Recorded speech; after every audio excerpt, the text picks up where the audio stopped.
Big breaking news చూస్తున్నాం. తెలంగాణ రాష్ట్రంలో ఉచిత కరెంటుకు సంబంధించి ఏదైతే ఒకే ఒక డిస్కంలో 4 లక్షల మీటర్ల పైన వేటుబడింది.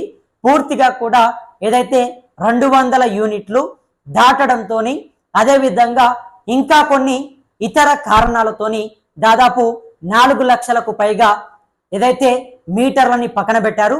ఇక వాళ్ళందరూ కూడా వేల రూపాయలు కరెంటు బిల్లులు కడుతున్నారు. అంటే అందరూ కూడా ప్రతి నెల జీరో బిల్లు అంటే 0 బిల్లు వస్తుంది, జీరో బిల్లు వస్తుంది కాబట్టి మనం పెద్ద కట్టాల్సినటువంటి పని లేదు అని చెప్పేసి అందరూ చాలా ప్రశాంతంగా ఉన్నారు. కాకపోతే ఒకే ఒక్కసారి ఒకటే డిస్కంలో 4 లక్షల మందిని అంటే వాళ్ళు అర్హులే, కాకపోతే వాళ్ళ మీటర్ల పైన వేటుపడింది. వాళ్ళ మీటర్లకు ప్రతి నెల జీరో బిల్ వచ్చేది, కానీ ఈ నెల మాత్రం వేల రూపాయల కరెంటు బిల్ వచ్చింది. సో ఈ కరెంటు బిల్ ఎందుకు వచ్చింది? 4 లక్షల మీటర్ల పైన ప్రభుత్వం ఎందుకు వేటేసింది? ఏదైతే గృహజ్యోతిలో 200 యూనిట్ల పేరుతో ప్రభుత్వం ఇస్తున్నటువంటి ఉచిత విద్యుత్తు ఈ 4 లక్షల వాళ్లకు ఎందుకు వర్తించలేదు? ప్రధానంగా ఇన్ని నెలల తరబడి వర్తించి ఈ నెలనే ఈ 4 లక్షల ఏదైతే మీటర్లని ప్రభుత్వం ఎందుకు పక్కన పెట్టింది, వాళ్ళపైన ఎందుకు వేటు వేసింది? సో పూర్తి వివరాలని మీకు కూడా ఉచిత కరెంటు వర్తిస్తుందా, ఒకవేళ ఉంటుందా, ఊడుతుందా, పూర్తి వివరాలని ఈ వీడియోలో డీటెయిల్గా మాట్లాడుకుందాం. సో అంతకంటే ముందుగా ప్రతి ఒక్కరు కూడా మన ఛానల్ని కింద ఉన్నటువంటి సబ్స్క్రైబ్ బటన్ నొక్కి అందరూ కూడా సబ్స్క్రైబ్ చేసుకోండి. ఇక ఉచిత కరెంటు వాడుతున్న ప్రతి ఒక్కరూ ఒక్క నిమిషం ఆగి ఈ వీడియో చూడాల్సిందే. ఎందుకంటే రేపు పొద్దున మీ చేతికి వచ్చే కరెంటు బిల్లు చూసి మీ గుండె ఆగడం ఖాయం. మాకు జీరో బిల్లు వస్తుందిలే అని ధీమాగా ఉన్నారా? అయితే మీకు ఘోరమైన షాక్ తగలబోతుంది. ఒకే ఒక్క నెలలో కేవలం ఒకే ఒక్క డిస్కం పరిధిలోనే ఏకంగా 4 లక్షల కనెక్షన్లకు ఉచిత కరెంటు కట్ అయిపోయింది. అవును, మీరు విన్నది నిజం. 4 లక్షల మంది గృహజ్యోతి లబ్ధిదారులు ఈసారి పథకానికి దూరమయ్యారు.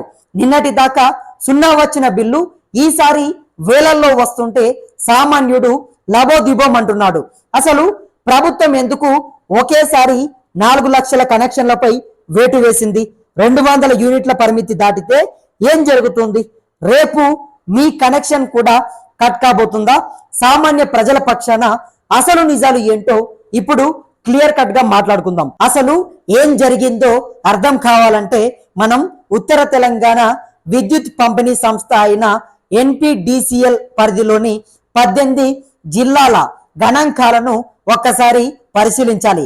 గృహజ్యోతి పథకం కింద ఇక్కడ ఏం జరుగుతుందో అధికారిక లెక్కలని ఒకసారి చూద్దాం. మొత్తం అర్హులైన లబ్ధిదారులు 26.54 లక్షల మంది, కానీ జీరో బిల్లులు పొందింది కేవలం 22.59 లక్షల మంది మాత్రమే. అంటే పథకానికి దూరమైన వారు ఎంతమంది? సుమారు 4 లక్షల మంది. చూసారా, అర్హత ఉన్నప్పటికీ ఏకంగా 4 లక్షల కుటుంబాలకు ఈసారి ఉచిత కరెంటు అందలేదు. దీనికి ప్రధాన కారణం ఏంటో తెలుసా? రాష్ట్రంలో కొట్టినటువంటి విపరీతమైన ఎండలు, అదేవిధంగా వర్షాభావ పరిస్థితులు మరియు ఎల్నినో ప్రభావం.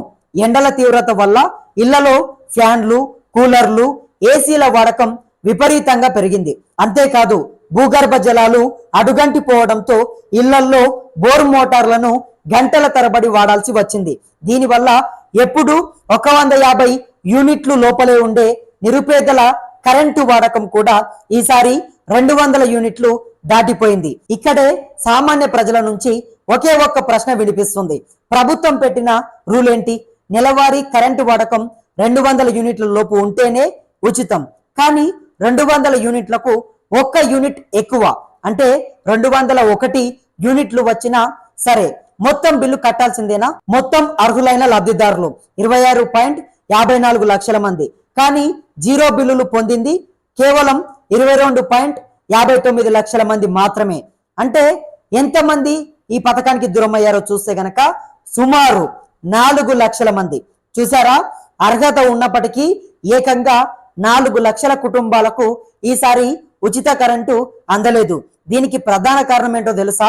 రాష్ట్రంలో పడినటువంటి విపరీతమైనటువంటి ఎండలు, వర్షాభావ పరిస్థితులు మరియు ఎల్ నినో ప్రభావం. ఎండల తీవ్రత వల్ల ఇళ్లల్లో ఫ్యాన్లు, కూలర్లు, ఏసీల వాడకం విపరీతంగా పెరిగింది.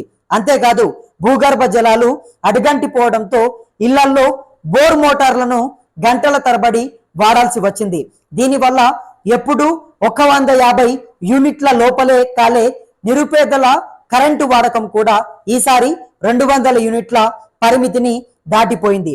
ఇక్కడే సామాన్య ప్రజల నుంచి ఒకే ఒక్క ప్రశ్న వినిపిస్తుంది. ప్రభుత్వం పెట్టిన రూల్ ఏంటి? నెలవారీ కరెంటు వాడకం 200 యూనిట్ల లోపు ఉంటేనే ఉచితం. కానీ 200 యూనిట్లకు 1 యూనిట్ ఎక్కువ అంటే 201 యూనిట్ వచ్చినా సరే మొత్తం బిల్లు కట్టాల్సిందేనా? అవును. ప్రస్తుత నిబంధనల ప్రకారం 200 దాటి 1 యూనిట్ అదనంగా వచ్చినా మీరు పూర్తిగా కూడా మీకు జీరో బిల్లు రాదు. సరికదా మొత్తం 201 యూనిట్లకు జేబులోంచి పైసలు కట్టాల్సిందే. ఇది ఎంతవరకు న్యాయం అని ప్రజలు ప్రశ్నిస్తున్నారు. కావాలని ఎవరు కరెంట్ ఎక్కువ వాడలేదు. ఎండల తీవ్రత తట్టుకోలేక ఫ్యాన్లు వేసుకున్నారు. బోర్లలో నీళ్లు లేక మోటార్లు వేశారు. కేవలం ఈ ఒక్క కారణంతో 4 లక్షల మందిని పథకం నుంచి దూరం పెడితే సామాన్యుల బతుకులు ఏమవ్వాలి? యూనిట్ల పరిమితి దాటడం, ఎండల వల్ల చాలా ఇళ్లలో 200 యూనిట్ల లిమిట్ క్రాస్ అవ్వడం ఒక ప్రధాన కారణం.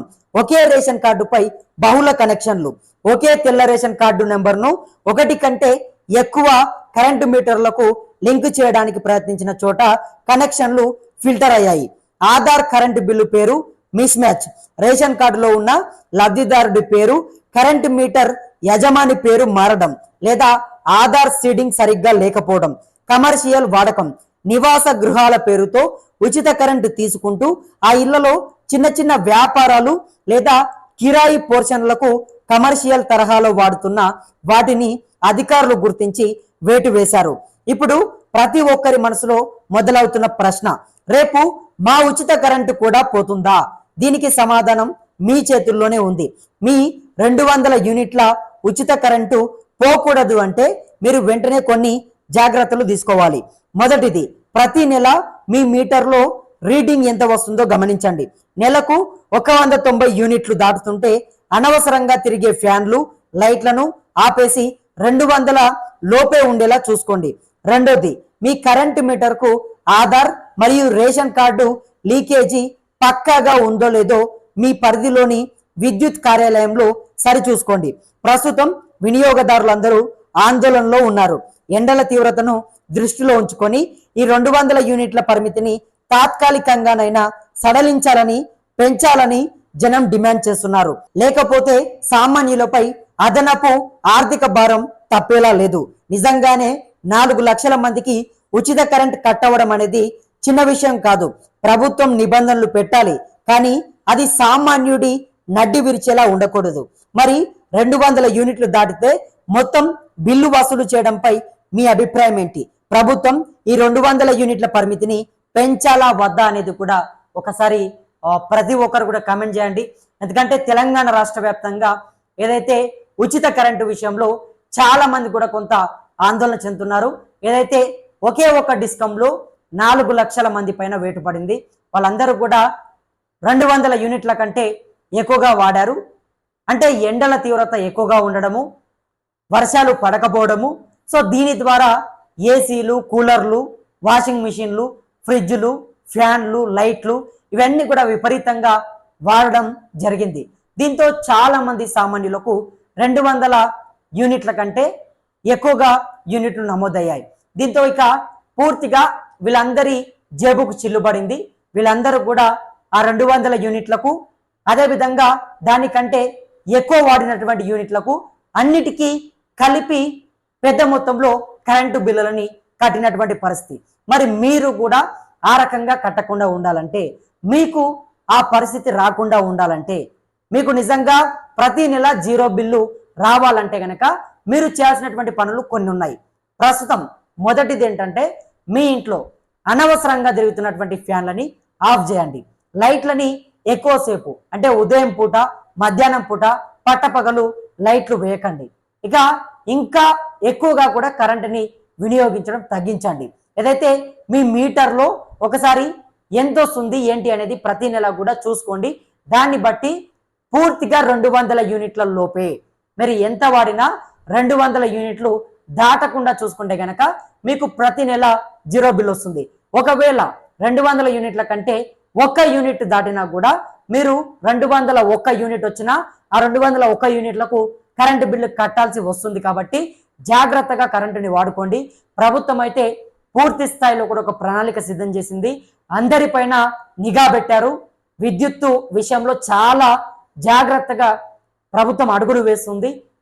నిజాయితీగా అంటే ఎవరైతే ఒక చిన్న బల్బు ఉండి ఒక ఫ్యాన్ ఉంటుందో వాళ్ళకు మాత్రమే ఇది వర్తిస్తుంది. మిగతా వాళ్ళందరికీ కూడా కొంత వేటు పడుతున్నట్టుగా కరెంటు బిల్లులు వస్తున్నట్టుగా తెలుస్తుంది.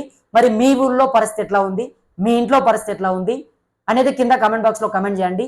మరిన్ని ఇటువంటి వార్తలని మీ ముందుకు తీసుకొచ్చేందుకు ఎంఎల్ఆర్ న్యూస్ తెలుగు యూట్యూబ్ ఛానల్ని అందరూ కూడా సబ్స్క్రైబ్ చేసుకొని మాకు అండగా ఉంటారని చెప్పి నా మనస్ఫూర్తిగా వేడుకుంటూ నేను మీ కొత్తూరు రమేష్. ధన్యవాదాలు మిత్రులారా.